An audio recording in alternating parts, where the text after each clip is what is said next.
کہا میری بیوی بہت بد زبان ہے، میں کئی دفعہ طلاق دینے کی سوچ چکا ہوں، لیکن میرے 3 بچے ہو چکے ہیں، بچوں کو دیکھتا ہوں تو پھر میں اپنے صبر کا گھونٹ پی لیتا ہوں، ورنہ میرا جی چاہتا ہے اس کو ابھی طلاق دے کے گھر سے نکال دوں۔ دولت بھی موجود ہے، خوبصورتی بھی موجود ہے، شکل بھی موجود ہے، عزت بھی موجود ہے، سہولت بھی موجود ہے، کیا چیز موجود نہیں؟ ایک خاتون مجھے ملنے آئی، ملانے والے نے مجھ سے کہا کہ اس کا خاوند کھربوں پتی، ارب پتی نہیں، کھرب پتی آدمی ہے، کھرب پتی۔ کھرب پتی پاکستان میں 2 4 10 آدمی ہیں۔ اس خاتون نے آ کر میرے سامنے بولنے سے پہلے ہی رونا شروع کر دیا، ورنہ پہلے کوئی عورت یا مرد آ کے دکھڑا سناتا ہے پھر روتا ہے، وہ روئی پہلے اور بعد کہنے لگی مولانا صاحب مجھے لوگ بڑا خوش قسمت سمجھتے ہیں کہ میں بہت بڑے مالدار کی بیگم ہوں، لیکن میں لعنت بھیجتی ہوں اس کی دولت پر کہ اس کا رویہ ہی میرے ساتھ اچھا نہیں، تو میں ہیرے کے سیٹ کیا کروں، میں سونے چاندی کے سیٹ کیا کروں، میں یہ کروڑوں روپے کی گاڑی کو کیا کروں جب میرے خامند کا رویہ ہی میرے ساتھ انسانوں والا نہیں ہے اور اس کے اخلاق اچھے نہیں ہیں۔ میں آگ لگا دوں اس ساری دھن دولت کو، مجھے محبت چاہیے، اخلاق چاہیے، وہ کوئی نہیں اس کے پاس۔ چند دن بعد دوسرا واقعہ سنا، ایک نوجوان بڑا خوبصورت، وہ بھی اسی طرح لیکن اتنا مالدار، کافی مالدار، وہ آ کے میرے پاس بیٹھ کے رونے لگا، مولانا صاحب اب میں کیا کروں، میری زندگی برباد ہو گئی، میرا اتنا عالی شان گھر ہے، اتنی اچھی میری کمائی ہے، آمدنی ہے، لیکن میں کیا کروں۔ یہ اسی کے الفاظ بتانے لگا ہوں، میری بیوی کی زبان 20 فٹ لمبی ہے، میں کہو رکھ دی کتنے 20 فٹ چاہتے، میں کہا وچوں 19 فٹ کٹ دے شاید کچھ کم بن جاوے۔ کہا میری بیوی بہت بد زبان ہے، میں کئی دفعہ طلاق دینے کی سوچ چکا ہوں، لیکن میرے 3 بچے ہو چکے ہیں، بچوں کو دیکھتا ہوں تو پھر میں اپنے صبر کا گھونٹ پی لیتا ہوں، ورنہ میرا جی چاہتا ہے اس کو ابھی طلاق دے کے گھر سے نکال دوں۔ دولت بھی موجود ہے، خوبصورتی بھی موجود ہے، شکل بھی موجود ہے، عزت بھی موجود ہے، سہولت بھی موجود ہے، کیا چیز موجود نہیں؟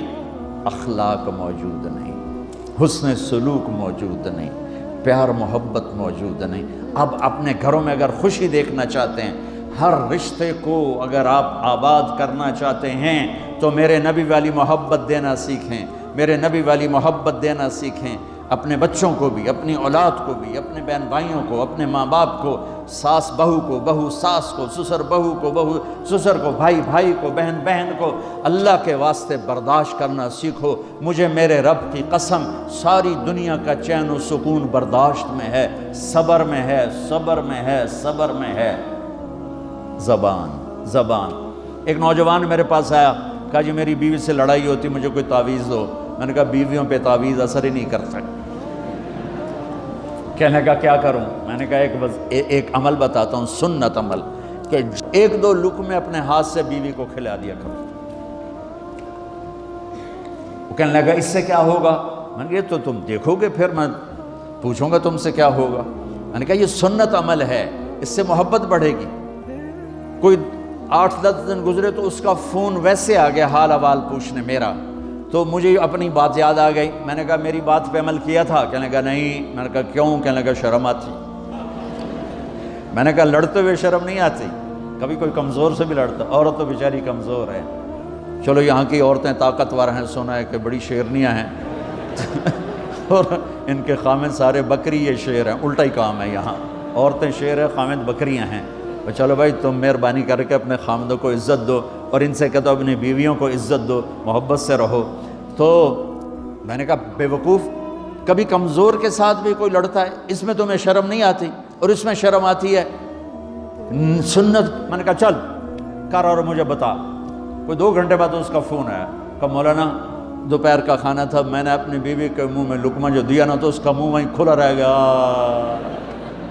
وہ کہنے لگی تو نے خود تو کیا نہیں، کسی نے تجھے بتایا ہے؟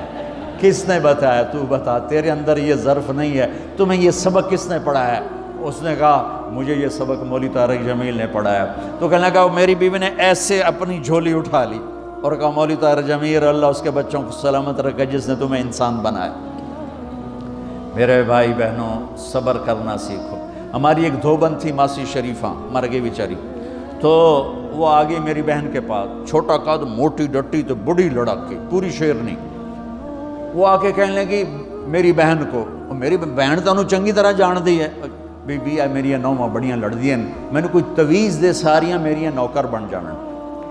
اب میری بہن کو پتہ تھا کہ سارا لڑائی دا تماشا تھا ماسی شریفاں تو شروع ہوندہ, ادو تو ہوندہ ہی کچھ نہیں, بیچاریاں معصوم جیاں چھوٹیاں چھوٹی عمر دیاں.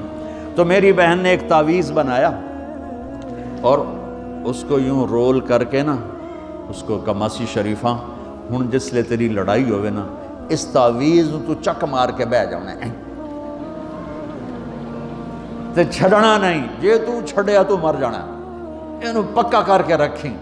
اس نے کیا کیا, ماسی شریفوں کو چپ کروایا.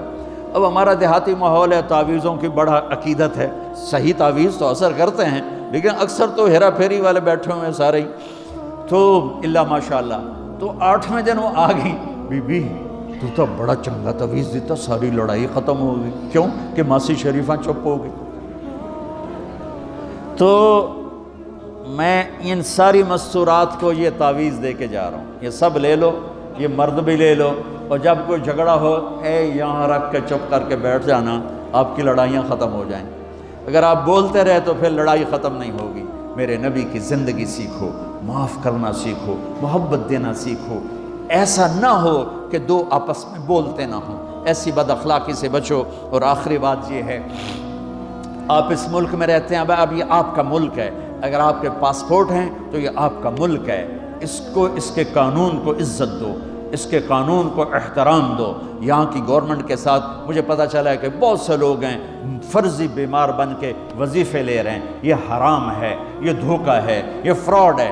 جو حکومت آپ کی اتنی ہمدرد ہو کہ گھر بیٹھے آپ کو وظیفہ پہنچائے, آپ کے بچوں کے وظیفے لگائے, آپ کے وظیفے لگائے, انہی کے ساتھ دھوکہ کرنا ہے, انہی کے ساتھ فراڈ کرنا ہے. اللہ کی قسم یہ آپ اپنے ساتھ فراڈ کر رہے ہیں, یہ آپ اپنی ذات کو دھوکہ دے رہے ہیں, ان کو نہیں دھوکہ دے رہے, آپ اپنے آپ کو دھوکہ دے رہے ہیں. ایک سردار جی ریل میں چڑھا, ہنسی جائے.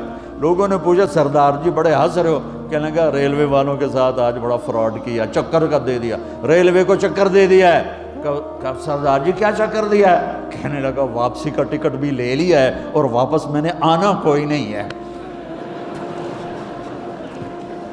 میں کہ سردار جی اپنے آپ نے چکر دیتا ہے تسی. تو جتنی 2 نمبری کرنے والے ہیں یہ اپنے آپ کو چکر دینے والے ہیں. اللہ کے واسطے اس حکومت کا نہ ٹیکس چراؤ, نہ ایسی 2 نمبری کرو, نہ یہاں کی بچیوں کو دھوکہ دے کر کاغذ بنانے کے لیے شادیاں کرو. جب انگریزوں کی حکومت تھی انڈیا پر تو دلی میں ایک وہ پک پاکٹ رہتا تھا, جیب کترا, اس کا چیلا شام کو 2 روپے لے کر آیا, تو اس نے اس کو تھپڑ مارا, سارے دن میں 2 روپے. تو کہنے لگا استاد آج بڑا مال مارا تھا, ایک گورے کی جیب کاٹی تھی, بہت پیسہ تھا. جب میں 4 قدم چلا, سننا ذرا اس زمانے کے چور کا ایمان سننا. کہنے لگا جب میں 4 قدم چلا تو مجھے خیال آیا اگر قیامت کے دن عیسیٰ علیہ السلام نے میرے نبی کو گلہ دے دیا کہ آپ کے امتی نے میرے امتی کی جیب کاٹی تھی تو میرے نبی کو شرمندہ ہونا پڑے گا. تو پھر میں نے کہا میری وجہ سے میرا نبی شرمندہ ہو. میں نے جا کر اس کو واپس کر دیا, اے 2 روپے اپنے دے کپ کے لے آندے. تو اس نے اس کو 10 روپے انعام دیا کہ یہ 10 روپے تیرا انعام ہے. اب آپ اس ملک کے اگر ہیں, آپ کے پاسپورٹ ہیں تو آپ یہاں کے ہیں, آپ اپنے پیچھے اپنے رشتہ داروں کی مدد کریں, جو مرضی کریں, لیکن میرے بھائی بہنوں اسے اپنا ملک بنا کے چلو. یہاں غریبوں پہ خرچ کرو. زکوٰۃ تو مسلمان کو دی جاتی ہے کوئی شک نہیں, لیکن صدقات خیرات پیچھے بھیجنے کے بجائے یہاں کتنے غریب لوگ ہیں, کتنے ضرورت مند لوگ ہیں, کتنے لوگ ہیں جن کے پاس گھر کوئی نہیں, کتنے لوگ ہیں جو کونسل کی طرف سے وظیفہ لے کر روٹی کھا رہے ہیں اور وہ پوری نہیں پڑتی. ایسوں کو ڈھونڈ کے ان پر خرچ کرو, ان کی مدد کرو, کسی کی جانی خدمت کرو, کسی کی مالی خدمت کرو. میرے نبی نے فرمایا ہر مسلمان کے لیے ضروری ہے کہ صدقہ دے, ہر مسلمان روزانہ صدقہ دے. تو صحابہ نے کہا یا رسول اللہ پیسے نہ ہوں تو آپ کہتے چلو کوئی بات نہیں. کہا نہیں سنو, آپ نے کہا بازار میں جا کے مزدوری کرے اور مزدوری کی قیمت وصول کر کے صدقہ کرے. صدقہ اتنا ضروری ہے, بلاؤں کو ٹال دیتا ہے, مصیبتوں کو ٹال دیتا ہے. تو یہاں رہنے والے یہاں کے قانون کا احترام کریں, یہاں کے قانون کو عزت دیں, اللہ کے واسطے 2 نمبری نہ کریں. دیانتداری سے چلیں۔ میرے نبی نے فرمایا میرا امتی ہر گناہ کر سکتا ہے، دو کبھی نہیں کرے گا، ایک جھوٹ کبھی نہیں بولے گا، ایک دھوکہ کبھی نہیں دے گا۔ تو اللہ کے واسطے دھوکے فراڈ سے چلیں۔ کہیں آپ لڑے ہوئے ہیں صلح کر لیں، پیار محبت دیں، معاف کریں، اپنے بچوں کو ٹائم دیں، ان کو اچھی تعلیم دیں، یہ اعلیٰ عہدوں پر پہنچیں، اعلیٰ جاب پر پہنچیں۔ ضروری نہیں ہے کہ تمہاری طرح مزدوریاں ہی کریں، ان کی تعلیم کا یہاں سکول بناؤ، یہاں کالج بناؤ، اپنے سکول بناؤ، اپنے کالج بناؤ، اپنی اولاد کو اچھی سے اچھی تعلیم دو کہ یہ آگے چل کے بڑے شعبوں پر اور بڑی جاب پر پہنچیں اور تمہارے لیے عزت بنے، باعث عزت بنے، باعث افتخار بنے۔ آپس کی پیچھے لڑائی چل رہی، اس نے 1 کنال کا گھر بنایا، میں نے 2 کنال کا بنایا۔ اور میں ایک جگہ گیا، پہاڑ میرپور گیا، میرپور بڑے بڑے گھر شہر میں انٹر ہونے سے پہلے، بڑے بڑے گھر، میں نے کہا یہ اور لگے جیسے خالی، میں نے کہا یہ کیا ہے؟ میں پہلی دفعہ میرپور کہا یہ انگلینڈیوں کے گھر ہیں، ان کے مقابلے لگے رہتے ہیں، اس نے کنال کا بنا، میں 2 کنال کا بناؤں گا، اس نے 2 کنال کا بنا، میں 4 کنال کا بناؤں گا۔ بناؤ گھر اپنی ضرورت کے بنا لو، جب جانا ہو وہاں نہ تم جانے والے ہو پیچھے، نہ تمہاری اولادیں، ان کو یہاں کی نسوار لگی، واپس جائیں گے لوڈ شیڈنگ میں۔ ایک پٹھان بھائی ناراض نہ ہونا، ادھر بہت ہیں پٹھان، تو ایک پٹھان کا خرگوش گم ہو گیا، خرگوش، تو لوگوں نے افسوس کیا خان جی آپ کا خرگوش گم ہو گیا۔ کہنے لگا خوچا کوئی بات نہیں ہے، ہم نے اس کو نسوار کا عادی بنایا ہوا ہے، جب نشہ ٹوٹے گا ہمارے پاس آئے گا۔ یہ تمہاری نسل اور تم انگلینڈ کی نسوار کھا کھا اب تم پاکستان جاؤ گے، ہندوستان جاؤ گے، بنگلہ دیش جاؤ گے، تم نے یہی رہنا ہے۔ اسے اپنا ملک بنا کے چلو، سنسیئر ہو کے چلو، اس کے قانون کا احترام کر کے چلو۔ یہاں غریبوں پہ صدقہ تو غیر مسلموں کو دو، ان کے دل قریب ہوں، ڈھونڈ ڈھونڈ کے دو، وہ تم سے پیار کریں، وہ تم سے محبت کریں، ان کے ہائے ہائے۔ او میرے نبی تشریف فرما تھے، ایک طوائف گزری، طوائف پروسٹیٹیوٹ، وہ آپ کو دیکھ کے نا آپ کا مذاق اڑانے کے لیے، کیسا نبی ہے، اکیلے بیٹھ کے کھاتا ہے، کسی کو پوچھتا ہی نہیں۔ غیر مسلم کافر طوائف، کتنی برائیاں اکٹھی ہو گئی۔ آپ نے کہا آ جا، وہ آ کے بیٹھ گئی۔ آپ نے کہا کھا، وہ تو آپ کا مذاق اڑا رہی تھی کہ نہیں ایسا نہیں کھاؤں گی، جو تیرے منہ میں ہے اپنے ہاتھ سے نکال کے مجھے کھلا۔ اس کا خیال تھا یہ مجھے ڈانٹیں گے، کہیں گے اس کو اٹھاؤ، 2 چھتر مارو، اس کو دفع کرو۔ میں کہوں گی دیکھو تمہارا نبی کیسا ہے، اتنا بد اخلاق۔